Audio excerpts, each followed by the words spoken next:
குக்கரில் 2 விசில் விட்டால் தீபாவளி முறுக்கு ரொம்ப ஈஸியாக செஞ்சிடலாம். நல்லா மொறுன்னு சூப்பராக இருக்கும். இப்போ இது செய்யறதுக்கு 100 கிராம் அளவுக்கு உளுந்து எடுத்துட்டு 2-3 தடவை அலசிட்டு அதே கப்பில் உளுந்து எடுத்த கப்பிலே 3 கப் தண்ணி சேர்த்துட்டு குக்கர் மூடி போட்டு கரெக்டாக ஒரு 4 விசில் வச்சு எடுத்துக்கிறேன்.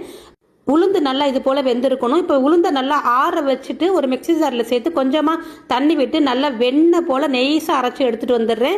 இப்போ உளுந்து எடுத்த கப்பிலே 4 கப் அளவுக்கு இடியாப்ப மாவு பச்சரிசி மாவு சேர்த்துட்டு கொஞ்சமாக 1/2 ஸ்பூன் அளவுக்கு ஓமம், 1 ஸ்பூன் அளவுக்கு கருப்பு எள்ளு, 1 ஸ்பூன் உப்பு, 1/2 ஸ்பூன் அளவுக்கு பெருங்காயத்தூள் சேர்த்துட்டு நல்லா மிக்ஸ் பண்ணிக்கிறேன். இப்போ தண்ணி கொஞ்சமாக பச்சை தண்ணி லைட்டாக விட்டு மிக்ஸ் பண்ணிக்கிறேன்.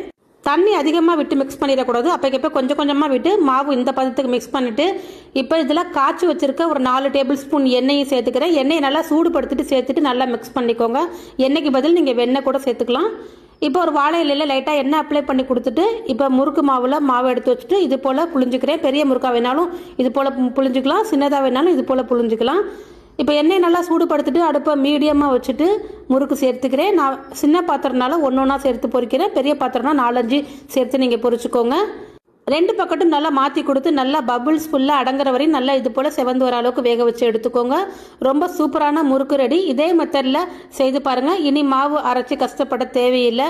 வீட்டில் உளுந்து இருந்தால், அரிசி மாவு இருந்தால் முறுக்கு ரெடி. ஃபாலோ பண்ணி லைக் பண்ணிக்கோங்க.